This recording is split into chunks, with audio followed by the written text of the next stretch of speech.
이 13장에 있는 그런 말씀은 이스라엘 백성들이 애굽을 출발하자마자 떠날 때에 주셨던 그러한 명령의 말씀입니다. 그것이 뭐냐면은 1년에 한 번 무교절을 꼭 지켜라. 그리고 사람이든 짐승이든 간에 초태생은 하나님께 드리라. 그리고 이런 내용을 자식에게 꼭 가르치라. 지금 이스라엘 백성들은 드디어 애굽을 향해서 정말 영광의 미래를 향해 전진하고 있습니다.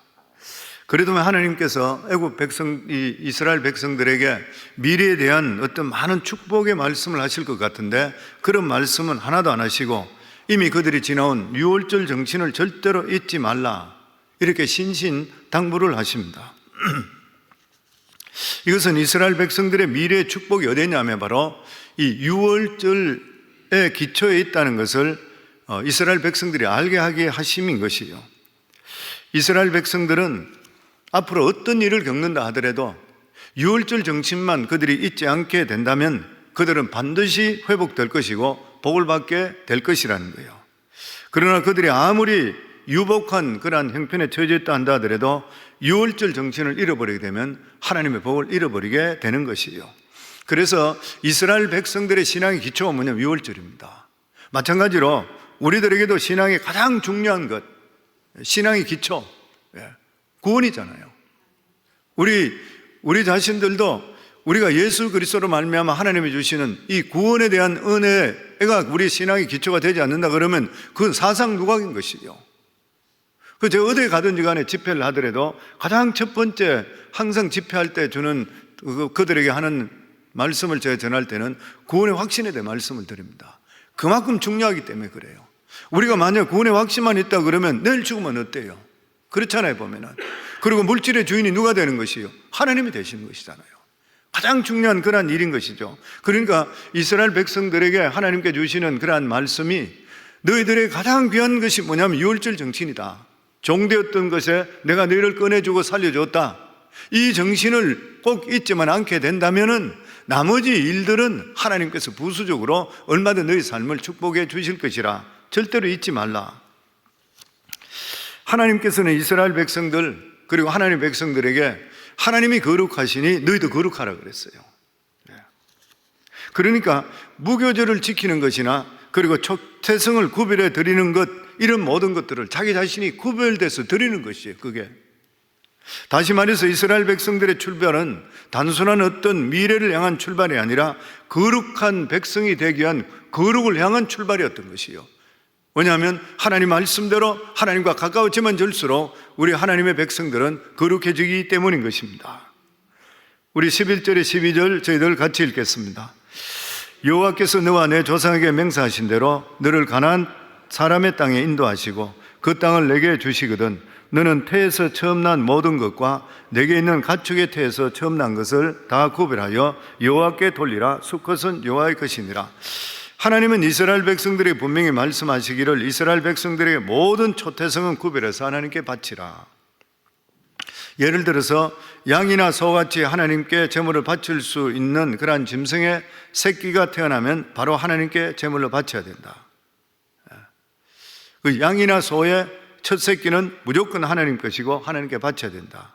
만약에 나귀가 나귀에게 새끼가 태어나면 나귀는 하나님께 바칠 수 없는 부정한 짐승이기 때문에 나귀 새끼 대신해서 다른 어린 양을 바쳐라.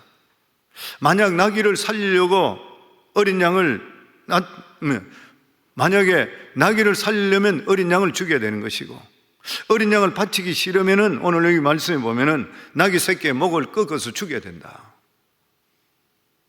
그럼 만약에 첫 아들이 태어나면 어떻게 되는 것인가? 아들을 죽일 수 없으니까 역시 어린 양을 대신해서 죽여 하나님께 바쳐야 된다. 그러므로 이스라엘 백성들은 무엇이든지 첫 새끼는 자기들 것이 아니라는 것을 알아야 된다. 그렇게 말씀합니다. 사람이든 짐승이든 간에 첫 새끼는 하나님 것이고 하나님께 바쳐라. 단지 직접 바칠 수 있는 것은 직접 바치고 직접 바칠 수 없는 것들은 어린 양을 대신했습니다. 그렇기 때문에 어린 양은 모든 생물을 대신하는 그러한 짐승이었습니다. 예수님께서 어린 양이시잖아요. 세상 죄를 지고 가는 어린 양이로다. 그런데 왜 하나님께서 이스라엘 백성들에게 첫 새끼의 기쁨을 주지를 않는 것인가? 그 이유를 크게 두 가지로 생각할 수 있습니다. 하나는 이스라엘 백성들에 대한 하나님의 소유권을 주장하시는 것이죠. 이스라엘 백성들을 애굽에서 구원해 주신 분이 하나님이십니다.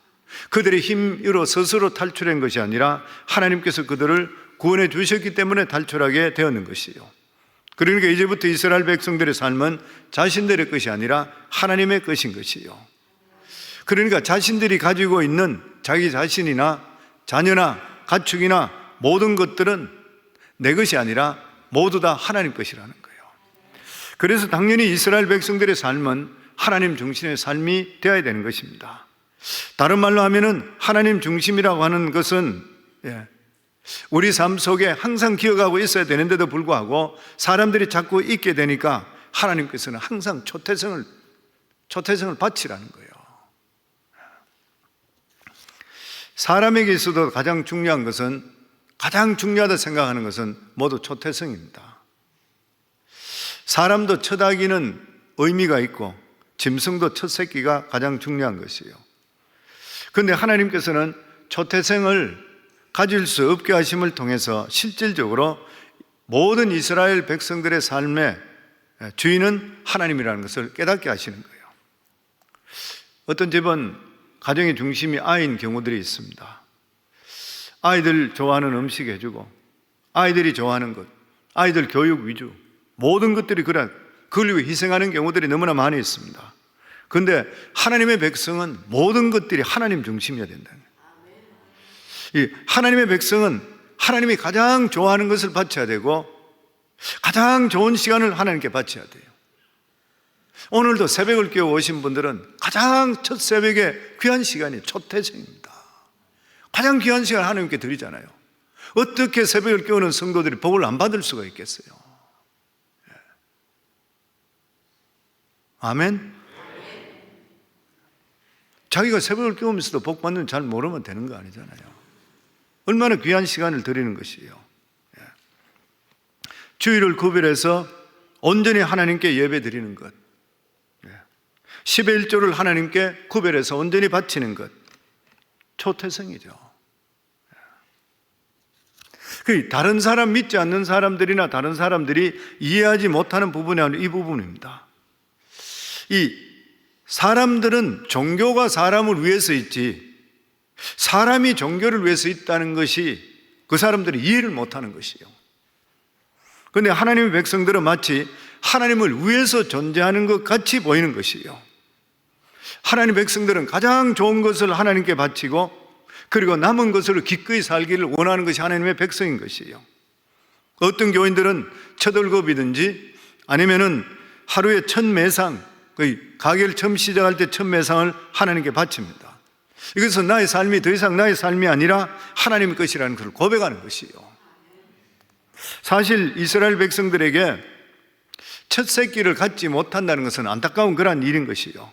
그러나 하나님께서는 이스라엘 백성들의 연약한 가운데서 하나님께 드리고 나머지 것을 살게 함을 통해 하나님의 능력이 그에게 임함을 통해 온전해지기를 원하셨습니다.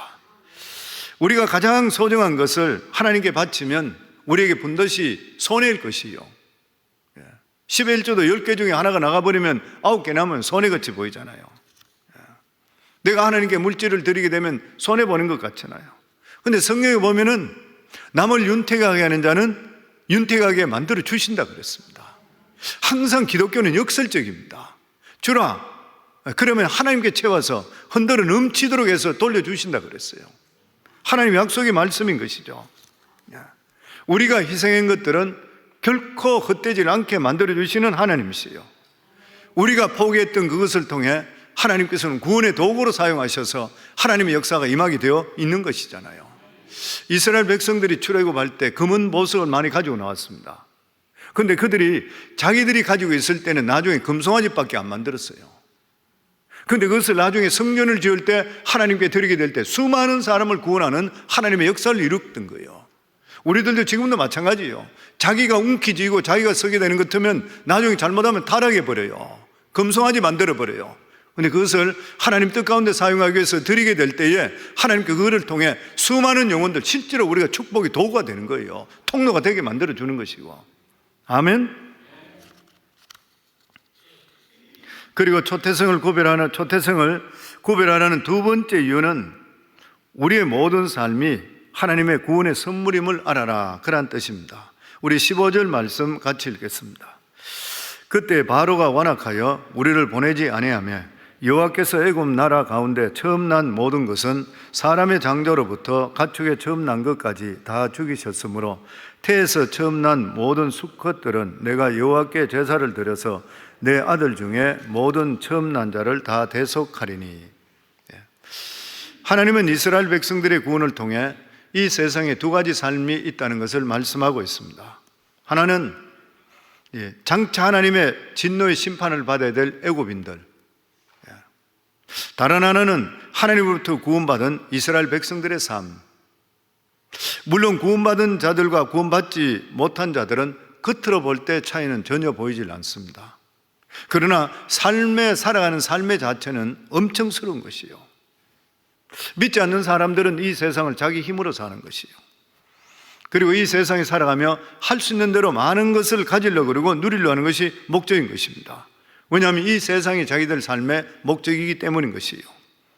그러나 하나님의 백성들은 이미 하나님의 진노의 심판으로 구원을 받았기 때문에 이 세상에 많은 것을 누리고 사는 것 자체가 목적이 아닌 것이요. 왜냐하면 이미 죽었던 그러한 목숨을 구원받았기 때문에 이 세상 사는 것은 하나님의 선물이라는 말이에요.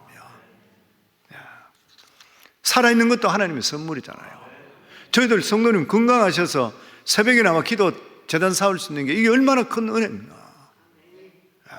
얼마나 많은 성도님들이 지금도 기도 제목 오는 것이 다리에 힘이 있고 건강해서 하나님 전에 나가 예배 좀 드릴 수 있게 해달라 그래요. 근데 우리 나와 예배 드리잖아요, 보면. 하나님께 우리가 허락하신 자녀들도 하나님의 선물인 것이요, 재산도 하나님의 선물인 것입니다. 모든 것이 하나님의 것이기 때문에 나는 가지고만 있을 뿐인 것이고 하나님께서 마음대로 사용할 수 있도록 내놓을 수 있어야 돼요. 예수님께서 예루살렘에 입성하기 전에 나귀가 필요할 때 나귀 주인 보고 가서 달라 그러라. 그러면 갑자기 달라 그러면 뭐라고 이야기합니까? 그러니까 주께서 쓰시겠다 해라. 그럴 때 다 아무 없어 내놓잖아요. 주님께 사용하기 위해서는 얼마든지 우리가 하나님 뜻 가운데 사용하게 될 때에 하나님께서 그냥 두시는가요? 놀라운 은혜가 임하게 되어 있는 것이요. 그렇기 때문에 하나님 백성들은 모든 것이 선물입니다. 살아가는 삶 모든 것이 감사인 것이요. 왜냐하면 하나님의 구원이 우리의 모든 것을, 부족한 것을 채우고도 남고도 남기 때문인 것이요. 아멘. 하나님께서는 우리들에게 많은 재물을 줄 수도 있고 그렇지 않을 수도 있습니다. 그러나 어떤 경우 속에서도 우리가 할 수 있는 고백은 감사뿐인 것이요. 이게 바로 멸망당할 사람들과 차이점입니다. 그러나 우리가 인간의 생각으로 우리가 이렇게 살게 되면 세상 사람들이 좋은 거 다 가지고 가버리고 우리는 이 세상의 빈털터리가 될 것 같아 이렇게 생각해요. 그러나 하나님께서는 우리 것을 구별해 놓으셨습니다. 그리고 우리가 생각하지 못하게, 우리가 생각하는 것보다 더 큰 것으로 반드시 채워주시게 되어 있습니다.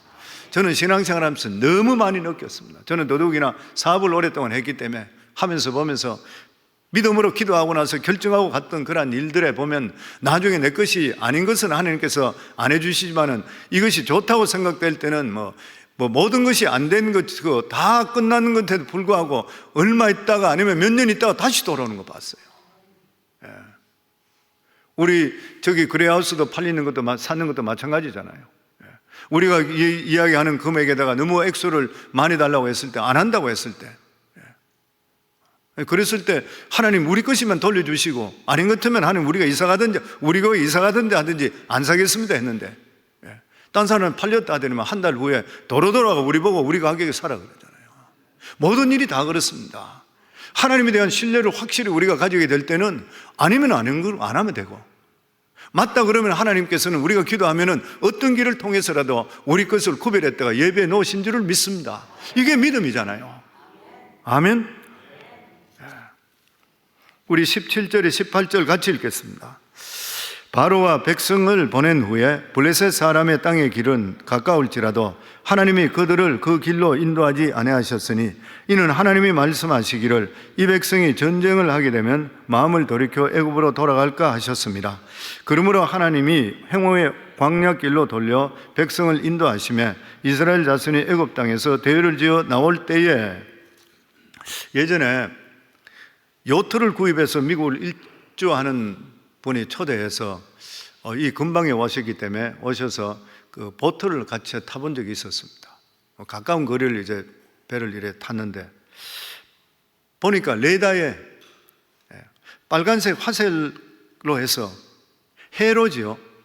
가야 되는 길들이 쫙 되어 있더라고요. 그 보니까 거기다가 자기는 그냥 내비게이션식으로 정착시켜 놓으니까 그 길로 그냥 따라가는 거예요. 바다에는 해도가 있습니다. 왜냐하면 잘못 가면 암초에 부딪히기 때문인 것이죠. 하늘도 마찬가지잖아요. 하늘에도 비행기가 마음대로 갈 것 같지만 절대로 마음대로 갈 수 없는 것이죠. 비행기가 이탈하게 될 때는 기류관계로 인해서 갑자기 추락하는 그러한 경우들도 생기는 것입니다. 인생도 마찬가지인 것입니다. 우리가 보기에 사람들은 마음대로 살아가는 것 같지만은 자기 나름대로 정해진 길을 가고 있는 것이요. 그런데 우리 인간의 길에는 문제가 있습니다. 인간이 살아가는 길 중에 가장 안전한 길이라고 생각하는 것은 뭐냐면 많은 사람들이 가는 길이에요. 그리고 사회로부터 많은 사람으로부터 인정받는 그러한 길입니다. 그런데 성경은 그 길이 결코 안전한 길이라 말씀하지를 않습니다. 예수님 많은 사람들이 가고 있는 넓은 길을 멸망의 길이라 그렇게 말씀합니다. 즉 예수 믿는 사람은 망하지 않는 생명의 길로 가려면 다른 사람이 가지 않는 새로운 길을 찾아야 되고 그 길을 가야 된다는 것이에요. 본문은 이스라엘 백성들이 애굽을 탈출했을 때 어디로 가야 할지 하나님께서 인도해 주시는 것을 보여주십니다. 이스라엘 백성들이 애굽에 나올 때에 당당하게 대열을 지어서 나왔다 그랬습니다. 그러니까 이 사람들이 나올 때 뒤죽박죽 막 도망간다고 섞여가 나온 게 아니라는 것이에요. 군대식으로 대열을 딱 정렬해서 그러고 나서 정규군 같이 그렇게 질서 있게 나왔습니다. 모습은 굉장히 당당했습니다. 세상의 어떤 일이라도 감당할 수 있는 그러한 용기 어린 모습이었습니다. 그러나 이스라엘 백성들이 바로 앞에 있는 어려움을 알지를 못했습니다. 그것이 뭐냐면은 자기들 앞에 자기들이 바로 부딪혀야 될 그 민족이 누구냐면 세상에서 그 당시에 가장 전쟁을 잘한다는 블레셋 민족이었습니다. 하나님은 이스라엘 민족들이 지금 이렇게 열을 지어 행전하고 있지만 한 번도 이들은 전쟁해 보지 못한 노예들인 것이에요. 만약 이 사람들이 블레셋과 싸우게 된다면 그들에게 다 붙들리게 될 것이고 그리고 그들은 노예가 될 것, 다시 노예가 될 것을 알았던 것이에요. 우리 인간에게 가장 중요한 것은 미래의 의외의 변수를 우리가 어떻게 대처하느냐. 하나님은 이스라엘 백성 앞에 어떤 어려움이 기다리고 있는지 알고 계셨고 현재 자기들의 능력으로는 그 어려움을 이길 수 없다고 생각하셨습니다. 그래서 이스라엘 백성들을 더 빨리 갈 수 있는 해안길로 가면 가나안 땅으로 바로 올라가니까 그리를 인도하시지 않으시고 훨씬 돌아가는 광야길로 인도했습니다. 이스라엘 백성들이 생각할 때는 넓은 길, 그 길이 너무 좋은 길이에요. 그냥 가면 되는 것이에요. 가나안으로 가는 것이에요. 그 길이 너무 편하고 좋은 길이에요. 그런데 그 길은 구원의 길이 아니라 멸망의 길이었던 것이에요. 그들은 전혀 믿음 없이 만약 그 길로 가게 된다면 신앙을 잃어버리고 노예 상태가 될 것이에요. 그래서 우리가 알 수 있는 게 뭐냐면은 하나님이 구원받은 이스라엘 백성들에게 주기 원하는 것, 하루라도 빨리 가나안 땅에 들어가는 것이 아니었습니다. 하나님은 이스라엘 백성들에게 가나안 땅보다 더 귀한 것을 발견하기를 원했던 것이에요. 그것이 뭐냐면 신의 광야에서 하나님 말씀을 듣고 하나님 백성 되는 거예요. 만약 이스라엘 백성들이 이러한 체험 없이 가나안 땅에만 들어갔다 그러면 가나안 사람과 다른 것이 하나도 없어집니다. 결과적으로 가나안 사람이 멸망할 때 같이 멸망할 수밖에 없는 것이에요. 하나님은 이스라엘 백성들이 단순히 세상적인 축복만 받는 것이 아니라 영원한 하나님의 말씀을 갖고 영원한 말씀을 발견하기를 원했습니다. 그들을 살리는 것은 생명의 말씀, 이것이지 가나안이 아니라는 것이에요. 생명의 말씀만 가지고 있다가는 어떤 장소든지 가나안 땅이 될 수가 있는 것이에요. 그래서 성도는 우리가 먼저 믿음의 사람, 복의 사람이 되면은 주위 환경은 복의 장소로 바뀔 줄을 믿습니다. 우리가 먼저 하나님 말씀을 우리 마음속에 두는 것이 너무나도 중요한 것이에요. 이들이 생명의 말씀을 발견했던 것이 큰 넓은 대로가 아니라 빈 광야에서 하나님의 말씀을 받았던 것이에요. 그래서 우리 삶 속에 보면은 어려움이나 힘든 경우 속에 하나님을 만나고 믿음을 더해서 정리돼서 새로운 삶을 사는 경우들이 너무나 많이 있습니다. 그래서 우리는 예수 믿고 나면 나는 다 끝났다, 적당히 산다, 절대 그럴 수 없는 것이죠. 사람들은 예수 믿고 나서도 그냥 가나안 땅으로 넓은 길로 가려고 하는 것이에요. 그러나 하나님께서는 우리의 처지를 너무나 잘 알고 계시는 것입니다. 우리의 부족함과 연약함을 너무나 잘 알고 계시는 것이에요. 그래서 성도님들, 어떤 경우 속에서도 하나님을 신뢰할 수 있기를 주의 이름으로 축원합니다. 그러면 그 길이, 그러고 나서 우리가 주님만 붙들게 되면은 그 길이 축복의 길인 것이고 바로 생명의 길이 될 줄을 믿습니다. 그러면 19절 말씀입니다. 같이 읽겠습니다. 모세가 요셉의 유고를 가졌으니 이는 요셉이 이스라엘 자손으로 단단히 맹세하게 하여 이르기를 하나님이 반드시 너희를 찾아오시리니 너희는 내 유고를 여기서 가지고 나가라 하였음이더라.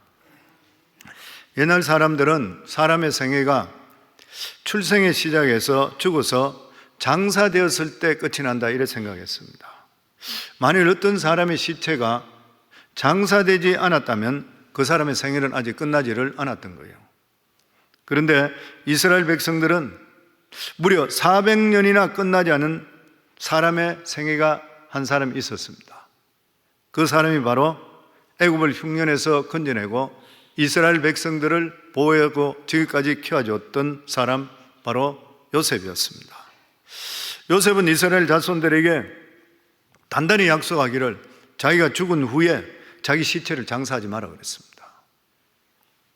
그리고 언젠가는 하나님의 백성들이 애굽을 떠나게 될 때, 그때에 자기 해골을 가지고 나가서 가나안 땅에다 묻어달라 이렇게 유언했습니다. 자기 생애는 어디서 끝나냐 하면은 가나안 땅에 가서 묻힐 때에 요셉의 생애는 끝이 나는 것이에요. 그래서 이스라엘 자손들은 요셉의 시신을 방부제 처리를 했습니다. 그리고 그냥 그대로 두었던 것이에요. 무려 400년 동안. 그리고 정말 이스라엘 백성들이 떠나게 될 때에 모세는 이 요셉의 해골을 챙겨서 애굽을 떠나게 됩니다. 이것을 볼 때에 요셉의 믿음이 얼마나 대단하고 앞을 바라보는 믿음인지를 모르는 것이에요. 우리는 요셉의 생애를 몇 단계로 나눌 수가 있습니다. 첫 단계가 아버지 집에 채색 옷을 입고 사랑받고 그리고 하나님이 주신 꿈을 꾸는 그러한 시기.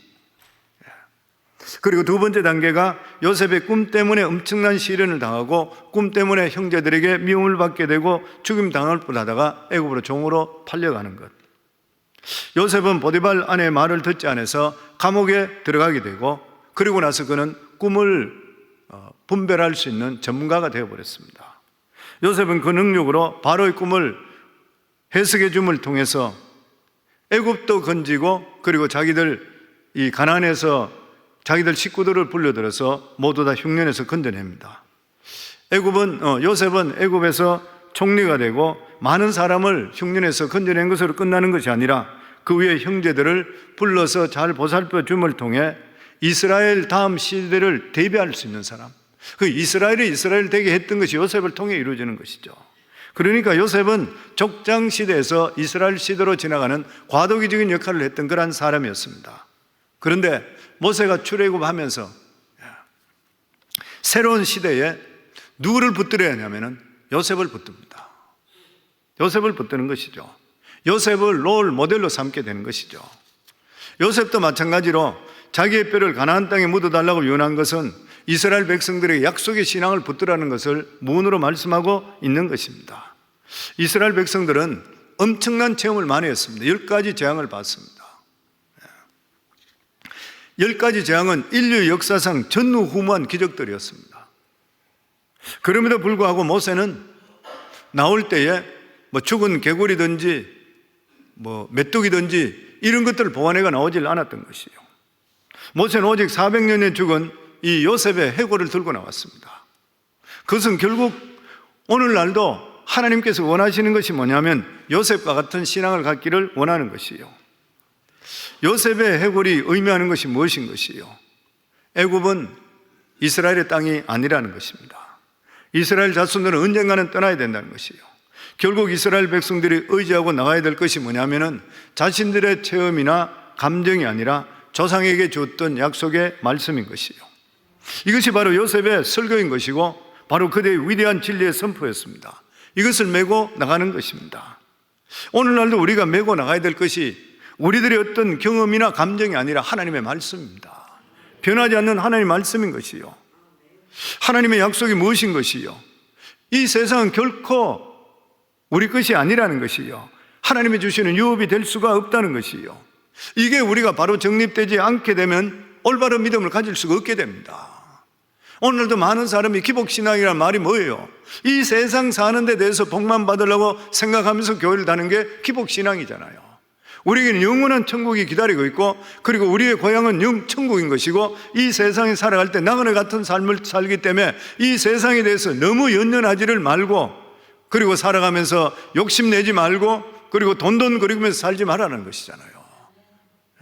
저는 목회하면서 많이 봅니다. 교회 중직자들도 마찬가지로 들어가 보면은 항상 보면 하나님께는 그냥 양념적으로 일을 하고 나머지는 세상에 그냥 몰두를 해버리고 돈 따라가 버려요. 너무 안타까운 사람들이 많이 있어요. 오늘날도 우리가 살아갈 때 붙들어야 될 것을 놓치는 경우는 없는 것인가요? 사람들은 돈 주고도 살 수 없는 귀한 그러한 믿음의 유산을 욕심 때문에 변질시키지는 않는 것인가? 우리 안에 있는 이러한 믿음은 돈 주고도 살 수 없는 너무나도 귀한 것입니다. 그러면서 자녀들에게 하나님을 가르쳐야 한다 그랬습니다. 14절 말씀 같이 읽겠습니다. 후일에 내 아들이 내게 묻기를 이것이 어찌 됨이냐 하거든 너는 그에게 이르기를 여호와께서 그 손의 권능으로 우리를 애굽에서 곧 종이 되었던 집에서 인도하여 내실세. 제2의 성경 창세기 우리 출애굽기를 할 수 있는 우리 신명기에도 이 모세가 똑같이 말씀했잖아요. 신명기 6장 4절로부터 보면 쉐마 이스라엘아 들으라. 그 말씀은 그냥 그대로예요. 이스라엘에 들으라. 우리 하나님 여호와는 오직 유일한 여호와시니 너는 마음을 다하고 뜻을 다하고 힘을 다하여 내 하나님 여호와를 사랑하라. 오늘 내가 내게 명하는 이 말씀을 너는 마음에 새기고 내 자녀에게 부지런히 가르치며 집에 앉았을 때든지 길을 갈 때든지 누웠을 때든지 일어날 때든지 이 말씀을 강론할 것이며 너는 그것을 내 손목에 메어 기호를 삼으며 내 미간에 붙여 표로 삼고 내 집 문설주와 바깥문에 기록할지니. 많은 부모님들이 자녀들에게 아직도 시간이 많다 이렇게 생각합니다. 지금부터 안 가르치시면 반드시 후회하십니다. 그래서 교회에서 계속적으로 가정예배 지잖아요. 개인의 신앙은 큐티를 통해, 그리고 가정 전체 믿음의 신앙은 가정예배를 통해 자녀들에게 끊임없이 가르치라. 부모가 잘 믿는다고 자녀가 잘 믿는 게 결코 아니라는 거예요. 우리가 생각하는 것보다 시간이 그리 많지를 않는 것이에요, 자녀들에게는. 그리고 마지막으로 우리 21절, 22절입니다. 같이 읽겠습니다. 여호와께서 그들 앞에 가시며 낮에는 구름 기둥으로 그들의 길을 인도하시고 밤에는 불 기둥을 그들에게 비추사 낮이나 밤이나 진행하게 하시니 낮에는 구름 기둥, 밤에는 불 기둥이 백성 앞에 떠나지 아니하니라. 하나님은 이미 200~300만 되는 이스라엘 백성들의 이 길을 잃지 않고 혼란 없이 잘 따라올 수 있도록 하나님께서는 낮에는 구름 기둥 그리고 밤에는 불 기둥으로 이들을 인도했습니다. 우리가 밤에는 불 기둥, 낮에는 구름 기둥, 그러니까 두 기둥이라 생각하는데 그렇지 않습니다. 한 기둥입니다. 한 기둥이죠. 이걸 샤키나라고 해요. 하나님의 임재, 하나님의 영광의 기둥이죠. 이 구름은 빛이 나기 때문에 밤에는 불 기둥같이 보이는 것이에요, 보면. 하나님은 수백만 명의 이스라엘 백성들을 잘 따라올 수 있도록 자기 영광으로 그들을 이끌어 가셨습니다. 그들은 밤에도 그래야 됐습니다. 낮에는 너무 더웠기 때문에 잘 걷지를 못하는 것이에요. 그렇기 때문에 밤에 환하게 하나님께서 비춰주었습니다. 이스라엘 백성들은 어느 길이 맞는지를 모르는 거예요. 하나님 비추는 대로 따라가면 됐던 것입니다. 자기들이 생각할 때 어디로 가는지 모르니까 답답할 수가 있어요. 그럼에도 불구하고 하나님은 이스라엘 백성들을 이런 식으로 인도해 주셨습니다. 그러나 이들에게 확실했던 것이 뭐냐면 낮이나 밤이나 하나님의 영광이 그들과 함께하고 있다는 것이죠. 오늘날은 하나님께서 우리를 어떻게 인도하십니까? 오늘날의 불기둥과 구름기둥이 무엇입니까? 성령이십니다. 성령입니다. 하나님께서는 구름기둥과 불기둥 대신에 성령을 통해 우리를 인도하시는 것이요, 성령이 하나님의 임재인 것이요. 로마서 8장 14절에 보면 무릇 하나님의 영으로 인도함을 받는 사람은 곧 하나님의 아들이라. 우리는 하나님의 성령을 따라 인도받습니다. 성령을 우리를 새롭게 하셔서 하나님 말씀을 깨닫게 해주시고 또 그리고 또한 성경 속에 난 길을 우리에게 가르쳐 주십니다. 성령은 우리의 말씀을 듣는 장소로 인도해 주시는 것이요, 우리가 말씀을 듣지 않게 되면 아무리 똑똑한 그러한 사람이라도 생각이 허망해질 수밖에 없다 그랬어요. 로마 10장 17절에 그러므로 믿음은 들음에서 나며 들음은 그리스도의 말씀으로 말미암았느니라. 오늘도 말씀 듣기 위해서 오신 분들이 복이 있는 줄을 믿습니다. 한때 이스라엘 백성들은 우림과 둠밈으로 하나님의 뜻을 알았습니다. 제사장 속에 들어있는 구슬이죠, 돌이죠. 아마 이것은 가장 간단하게 하나님의 뜻을 아는 yes, no, 하나님 이것이 맞습니까? 안 맞습니까? 추첨하듯이 손 집어넣어가지고 꺼낸 돌이에요. 까만 돌, no, 흰 돌이면 yes, 이런 식으로 받아냈던 것이에요. 그러나 오늘은 그런 식으로 말씀하시질 않습니다. 이스라엘 백성들이 구약에는 제비를 뽑았습니다. 그런데 이 제비 뽑은 게 언제부터 없어졌냐 하면은 성령 강림할 때부터, 성령 강림 이후부터는 그 전까지 마띠아라고 가룟 유다를 대신해서 이 제자를 뽑을 때도 추첨을 했습니다. 제비를 뽑았지만 성령 강림 사건 이후부터 제비 뽑는 게 없어져 버렸습니다. 성령의 인도하심을 받게 되는 것이죠. 하나님께서는 성령을 통해 오늘도 우리들에게 지각을 깨우쳐 주십니다. 그리고 하나님의 뜻을 분별하게 만들어 주시는 것이에요. 하나님은 돈을 많이 버는 길보다, 세상적으로 유명해지는 길보다 말씀 받고 믿음으로 자라는 것을 기뻐하십니다. 처음에는 실패자같이 보여요. 그러나 우리가 어느 정도 믿음이 성장한 뒤에는 가나안 땅을 정복하듯이 하나님께서 우리에게 놀랍도록 생각하지 못한 것들을 보여주시고 그리고 가나안을 진입해 가시고 정복하게 만들어주시는 하나님이신 것이요, 또 뿐만 아니라 성령은 우리의 죄의 길로 가는 것을 막으십니다. 우리가 세상을 사랑하면 성령께서 우리 마음속에 시기하는 마음을 주시기 때문에 근심을 주시는 거예요.